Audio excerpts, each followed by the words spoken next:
Hello and welcome in to another episode of South Bay Sports Radio. Today I'm joined by longtime Peninsula tennis coach Mike Hoeger. Mike, thank you very much for joining me. It's my pleasure. Happy to be here.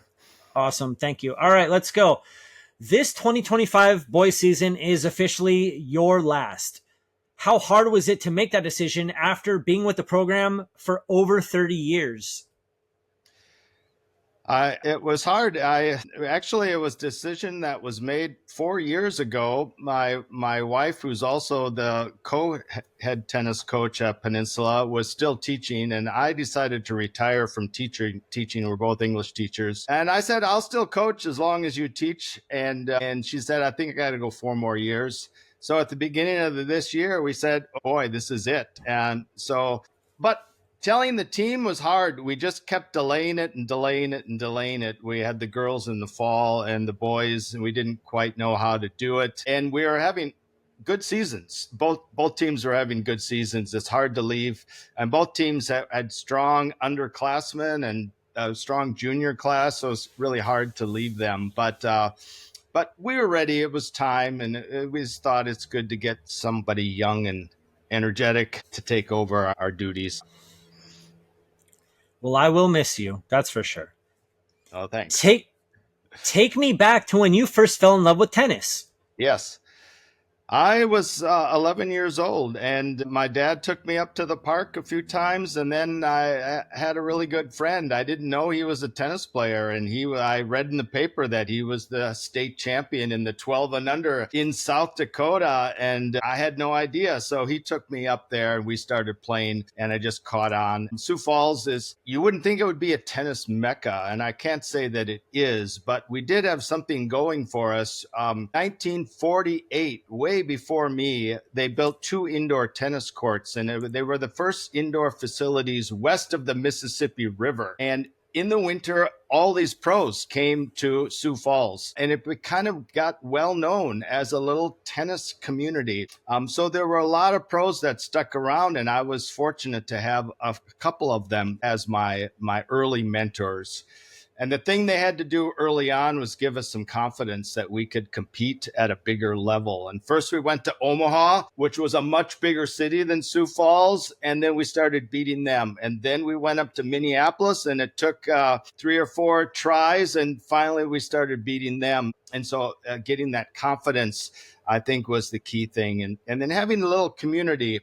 And there were about 4 of us that all ended up playing in college. I think without that community, we never would have done much. So yeah, and it was mostly public park playing. We'd just go up to the park and play. That was a different era when Billie Jean King was a product of the public parks too in Long Beach. Now most kids come out of a country club, and they, you got to spend a lot of money on lessons, and we didn't have to. So we were lucky that way. Growing up in South Dakota, you attend Lincoln Falls High School, and you win a state championship in 1977. Yeah. How would you describe your prep career? There was another player who was better than I was. He was a year older, and his name was Mike Troutner, and he won 4 years in a row. So he always beat me. But by the time I was a senior, he had graduated, and he went to the University of Minnesota, and he's the one that told our coach about me. He said, this guy, Mike Hoeger, is really good. You need to get him. And I didn't have too much of a national exposure, although I did play in Kalamazoo. If I would have won my first round at Kalamazoo, I would have played John McEnroe. That was my near fame, and I didn't win that match, so I can't really tell you a good story about McEnroe. But I did lose to a player 6-0, 6-0. And later, my third year at college, I played him again. He was playing for Michigan, and I beat him 6-2, 6-3. And I asked him if he remembered me, and he didn't remember me. So we kind of had a laugh about it, and we actually became pretty good friends later on. So anyway, yeah, I mean, it was nice to be a state champion, but South Dakota didn't really have the best comp. But I can say that I'm a state champion. Not a lot of people can do that. especially not as a coach and a player. Yeah, right. After high school, you move on and attend the University of Minnesota. But what went into the decision to become a Golden Gopher? I had talked to the coach, and he really didn't have any openings for me. And I actually went to Pacific Lutheran University in Tacoma, Washington, and played there. And that was an NAIA school. But I got to the finals of that NAIA at the Nationals, and the coach called me up again. He said, I see that you got to the finals, and we'd love to have you now. And they had a bunch of guys graduate. So then I transferred. And yeah, that was a dream come true, because he was building Minnesota as a program. Michigan had won the Big Ten 13 years in a row, and we were able to get the Michigan State champion, the Ohio State champion, the South Dakota State champion, and the Minnesota State champion. And my junior year, we knocked them off. And so we won the Big Tens, and it was a thrill of a lifetime. And I still have some records there as one of the top, actually the top winning streak in the history of Minnesota. Now, I didn't play number one. It was 6 spots. I started at number 6 and I ended up at number 2. But I have a pretty good legacy there. Yeah. After that, I knew I wasn't good enough to play in the pros, but I got a job in Kohler, Wisconsin. Kohler is where they make the toilets. Herb Kohler had built a factory town, and he wanted to have a fancy tennis club, and tennis was booming in the late 70s. So he built this club that became kind of a destination point. A lot of people from Chicago came up there, and I was one of 2 pros hired. So I taught tennis for 3 years, and that's where I met my wife. And she was a tennis player too. But I got tired of the yellow ball going back and forth. And so I went back to school and got my teaching certificate in Madison, where she was at school. And then we decided to come to California. But before we did that, I did my student teaching at Sauk Prairie in Wisconsin. And so I had my first taste of being a high school teacher, and it was super fun. But when I went to California, I don't know if you're going to ask me about this, but I ended up at Lusinger High School, and they didn't have a tennis team. They wanted me to start a club, which I did. I got 40 kids out to play. It was really great, but they never converted it into a team, at least when I was there. Later on, they might have. So I kind of set my racket down, and I was happy to set it down. I was burned out, and I didn't pick it up again until our kids started playing. So yes, I am going to ask you about that Sauk Prairie stint in Wisconsin. Your first coaching opportunity comes at Sauk Prairie High School in 85. Yeah. What do you remember about that first sideline stint? I remember the English teacher I was working with was so excited that I played tennis, because he steered me over to the principal and said, we got a guy to do our tennis team. And there was actually one really good player on the team. And so the parents were so excited that I could come in and play, because she didn't have anybody to hit with. And the others were just, enthusiastic.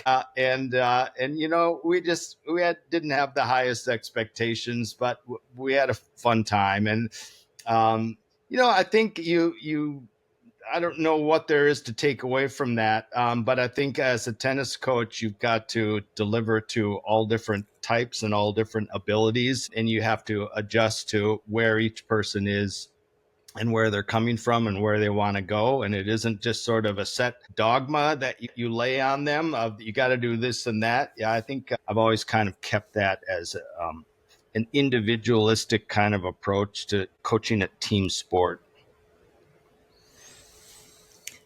You move west with your wife and begin teaching at Lusinger High School in 1987. Yeah. What initially brought the two of you west? They came out to Madison for a job fair. There were 1,000 schools all over the country, and there was only one school from California. And of course, everybody wanted to go to California. I couldn't even get an interview in the 3 days. I ran into the woman in the hallway and I said, maybe you missed my resume. And she penciled me in at the last spot. And I interviewed for about 5 minutes. I hardly said a thing. And she said, I'm so sorry. I got to catch the plane, but thanks for interviewing me. And then she called 2 days later and said, I got the job. I don't, anyway, it was some kind of fate. And I was coming out sight unseen. And Barb, was said, let's just try California for a year and, move back. We liked Madison a lot, but there were no teaching jobs in Madison at that time. We came out and we liked it and we stayed. So, there was it was a little bit of a shock for me because I had not been in such a pluralistic, multicultural setting. But I loved it. And I loved it. I learned more from them than they learned from me probably. And the school gave me a lot of freedom because as a first-time teacher, you just don't know what you're doing and you just keep trying different things till you find something that works. So I owe a lot to them. I have really good memories there. I stayed for 9 years. That was a very interesting time in Los Angeles, especially in that area, 1987 through 95. Yeah, with the LA riots, it was a tough time. A lot of racial tension, a lot of gangs, the Bloods and the Crips. Some of my best students were in the honors class that were leaders of some of these gangs, but in class they were great. They knew just to not say a thing and just do the job that they needed to do. So yeah, very weird times. Leading up to each episode, I have my guests fill out a questionnaire, and I asked you about your mentors. Your response was you've had many. Who has had an impact on you, not just from a tennis standpoint, but a life standpoint as well? I think my college coach, Jerry Noyce, and he ended up getting to be National Coach of the Year. And he really showed me many of the things I say are just really his words coming out of my mouth. But he had a lot of high quality players. And then I realized that tennis is more of a mental game. And so he had a lot of good strategies individualized for each person about the mental side of tennis. And I think that's what initially I took away from him is things like the power of positive self-talk when you're out there. I mean, the matches can get so tense and it's a difficult sport to coach because there are 6 matches going on at once and you got to keep track of all 6 of them. And the only time you can coach is when you have 90 seconds between the crossover. So somebody might tell you way down on court 5, so-and-so's in trouble. By the time you run down there, they've already switched sides and you can't get out. So anyway, I usually put on 3 or 4 miles just as a coach going back and forth from each coach. And I kind of learned that you can't really tell them too much, but you have to keep them positive. And each kid is a little different. And you got to keep them in the right frame of mind. Sometimes it's just you see someone, you say, you got to breathe, you're not breathing. And it's probably less tactical at that point than just, sort of encouragement. Although doubles is more tactical, I would say the singles is more mental. Yeah. So anyway, that Coach Jerry Noyce taught me quite a bit. And then Tom Cox was the legendary coach before me at Peninsula High. And in 1990, when Peninsula became one school, collapsed into one, they were unbeatable. For 5 years, they didn't lose a match. They had a 125 match win streak. They just had a lot of talent. And even though he wasn't a tennis guy, he knew how to manage the team and create lineups that would work. So, yeah. So anyway, I learned from those two the most. 2016, you lead the boys team to a CIF title. Take me back to that year, and what was it about that team that still stands out to you almost 10 years later? I think we were a very good team, but we had split with Harvard Westlake, and San Marino was undefeated. So I think we were about the 3rd ranked team, and we ended up beating Harvard Westlake in the semis, and then in the finals, we were just down the whole match. There's 3 rounds. You play 6 matches and then you rotate, and then you play 6 more and you rotate. So by the third rotation, it was not looking good. Our number one player was Connor Hance, and he was a junior. He had just verbally committed to UCLA. He was down 3-0 in his last match. I went to talk to him and I said, "What are you going to do?" Because I usually don't tell them what to do. Ask them to tell me what they're going to do so they verbalize it. He said, "I'm just not going to miss." So I left there feeling semi-good because he was still confident being down 0-3. I was with the doubles, and my son was playing doubles, and they won a couple matches, so that was good. But my wife was with our number 3 guy who was playing their number 1 guy, and he was down 3-5, and she kind of coached him through, and he came back and won 7-5. And I had a third doubles team that was just stinking up that day. So I put in a guy I rarely put in at the end. And I said, "They're going to hit every ball to you. Just get up to the net and punch it away." And he did. He just surprised everyone because they did hit everything to him and he was up for it. And by that time, it was the last match. Everyone crowded around, and that doubles team came through. So anyway, that was the first time I had won for the boys. I ended up winning 6 times CIF with the girls, but we finally got one for the boys, and my son was on the team, so that was double pleasure. Those girls teams have been some of the best in the area. And you've coached a great number of players over the last 30 plus years. But what have you learned not only about yourself from those better players, but the ones that relied on you for your coaching? Yeah, well, Anna Shibahara is our probably the one that everyone talks about, and she's at the French Open right now playing, and she led 3 teams to championships. But I think people forget that on that team we had 7 Division I players, and so we had a girl go to Georgetown and Washington and UC Riverside and UC San Diego. So anyway, it was a loaded team, and sometimes it's managing the egos of the players, because a lot of them could have been number 1 players on any team, but that team was so special because they just wanted to win the team championship. I was so lucky that they were all willing to just do their part, to play their part. So I have fond memories of those 3 Anna Shibahara teams because she was such a team player and would do whatever the team needed to be. But yeah, then she kind of passed the baton to Kimmy Hance, who also went to UCLA. So Anna and Kimmy went to UCLA, and Kimmy helped us win 2, and we almost won a third. But I think I am proud of the fact that we got to the finals 11 times and we won 7 times for all my teams. So that's a pretty good odds. I'll take that. What have you learned about yourself from all of these players, especially those ones that aren't the Kimmy Hance, the Ina Shibahara, the Connor Hance? Yeah.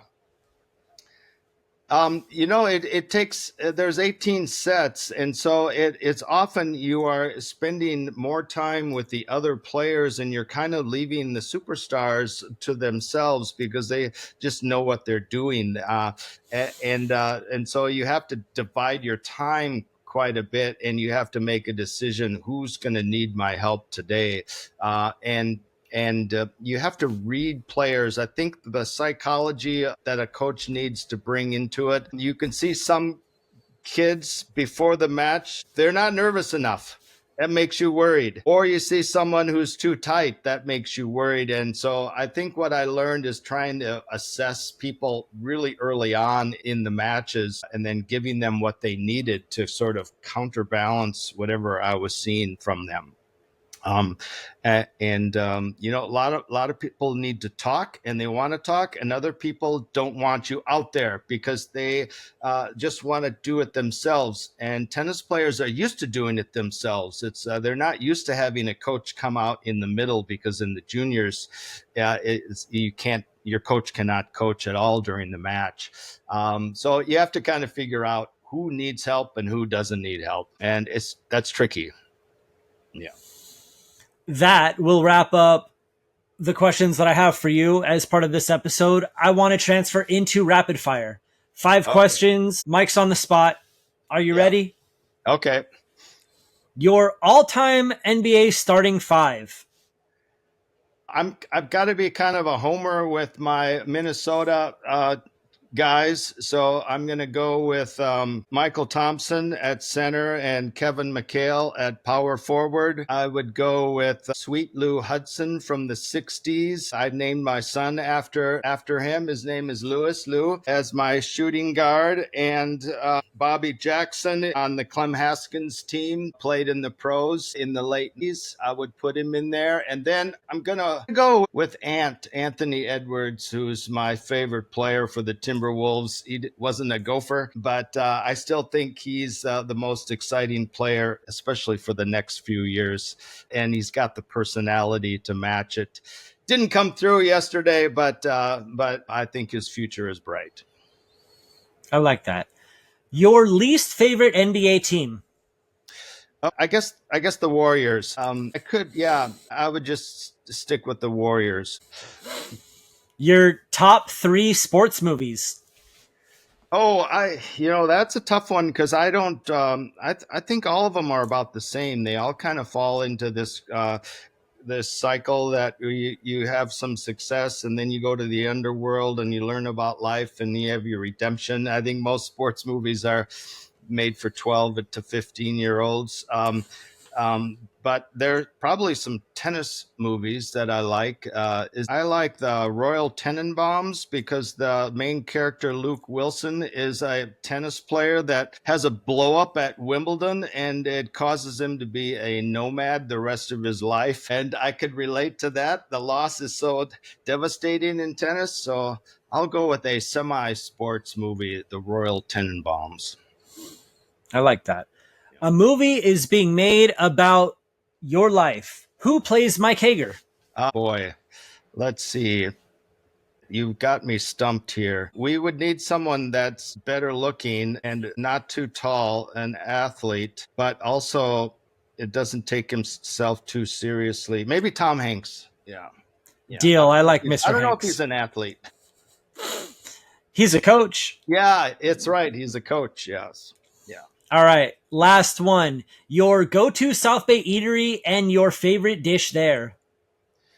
I do like the cheap places, and I would say that I like Little Sister in the Riviera Village. That's a pan of Vietnamese place, and they I just go for happy hour because whatever they serve me is really awesome. I can't pick one food. Yeah. All right. Well, Mike, thank you very much for your time. I really appreciate you, and I wish you all the best in retirement. Thank you. It was my pleasure, and good luck with the podcast. It's really fun. Thank you very much. Okay.